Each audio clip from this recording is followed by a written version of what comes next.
Magandang araw sa inyo mga kabukid. Ayan, nandito kami sa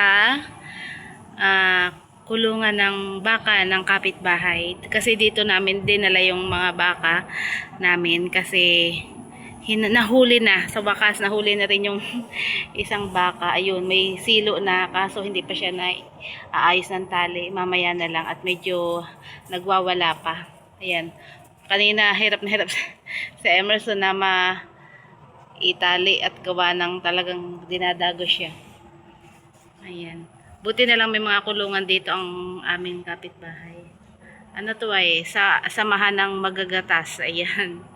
O, kaya malawak itong building na to. Ayan. Pero hindi pa sila nakakalipat. Hanggang dun pa yan. Hindi pa sila nakakalipat. Bale, ito yung sample ng kanilang baka.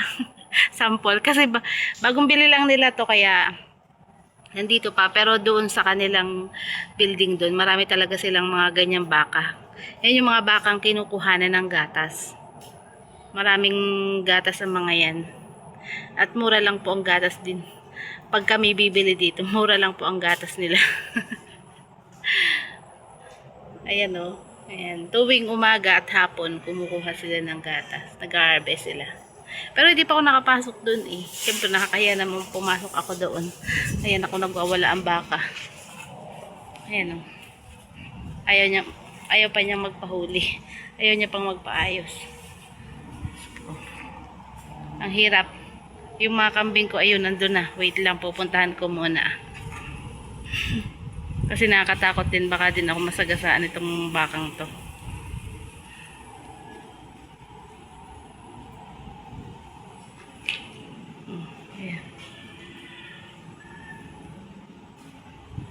Punta muna ako sa mga kambing at napunta na sa kapitbahay. Ito naman ang aking mga alagang kambing. Pinuntahan ko muna saglit at nangapitbahay na naman. Tataboy ko lang sa medyo bandaron para hindi siya makapunta sa kapitbahay. Tapos babalik na ako doon sa nagtatali ng baka.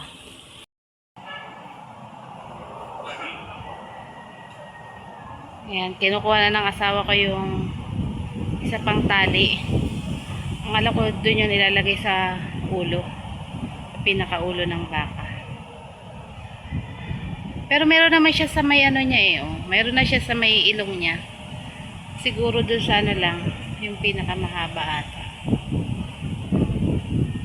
Buti na lang talaga nahuli na kasi wala nang damo dito, kakaunti na naman. Eh ngayon, meron kaming pinagdadalan doon sa malayo na madamo talaga. Hindi naman ganun kalayo. Kaya lang, hindi namin madala ngayon doon. Kasi nga, alpas tong isang to. Eh, maraming mga sasakyang nadaan-daan doon. Sabi ko, kung dadali namin doon, baka magtatakbo doon. At saka baka mawala pa. Kaya kailangan talaga nakatali. So, medyo nene-nervous ako. Nene-nervous ako dito sa ano na to. Ang lakas ang hirap. Dapat doon sa kural kaso hindi niya naano doon sa kural, gawa ng nagwawala talaga. Papatayin ko muna in case of kailangan ng tulong, makatakbo ako doon. Update ko kayo mamaya. So ayun na, naka-relax na. Nilalagyan na ng asawa ko ng tali. Buti naman.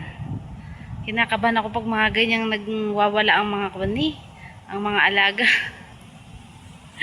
Kasi noon last yung nagwawala ang aming baboy noon at unti ka nang maputo lang dalawang daliri. Yung isa nabawasan, yung isang daliri nabawasan.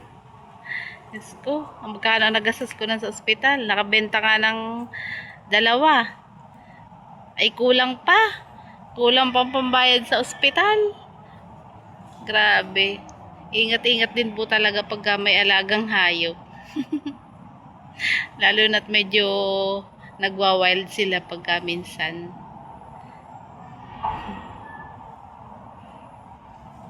Nandito ako sa ilalim ng puno ng mangga. Nakakatawa. Ang daming laglag na bunga. Oh. Tingnan nyo, ang daming bunga nito. Nakakapangasim. Parang gusto kong mangain ng mangga. Ayan oh. Ayan. Tapos may bulaklak pa. Pero ang dami na niyang bungang malalaki oh. Nakakatawa. Pero alam niyo ba, mas gusto ko yung Indian mango. Gusto ko rin to pag may alamang, pero hindi naman ganoon karami. Pag Indian mango, kahit pa 7 peraso, kaya kong kainin yan ng isang kainan. Pero ito, hanggang isang buo lang siguro ako. Asim kasi. Ayan, nalagyan na rin ng... Ay, thank you naman. Salamat naman. Tingnan nyo naman, oh. Buti ko ang asawa ko, kasi lakas pa nung katulad ng dati. In a mild stroke na yan, kaya medyo hindi na ganun kalakas yung katawan niya.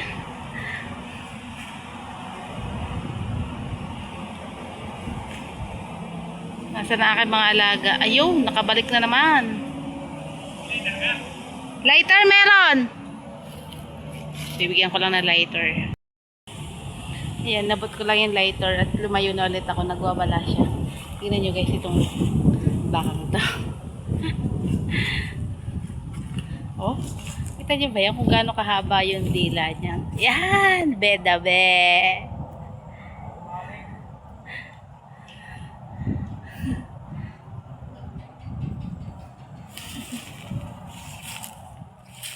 Kita nyo ba yung mga dila nila?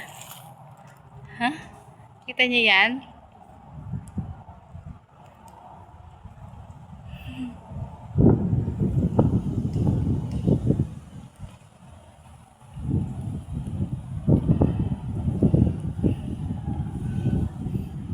Ganda ng katawan nila, no? Yung mga kambing ko nakalayo na. Ano ga? Parang inaano nila yung hangin. Pagka lumalakas yung hangin, dumidila sila ng ganyan. Yun yung napapansin ko sa kanila. Grabe, ang haba ng dila nyo. Ayan na nga mga kabukid. Tapos na rin na itali na ang baka. Oh, nagreklamo yung isang hapdi daw ang kamay. Kasi nahigit ng back. Ayan, naitali ko na rin yung aking mga kambing doon sa kubo. Sinatali ko kasi butas na yung kubo. Natakas sila sa umaga. Ayan, yung baboy napakain na din. Pahinga lang ng konti at uuwi na rin kami. So, ayun na yun na yung tinali. Ayan, yung isang yan. Oh. Makakalayo-layo na ng pagpapastulan. At manipis na ang damo namin dito. Pahinga mo lang at uuwi na kami. So, yung hanggang dito na lang po mga kabukid. Marami po salamat sa panonood.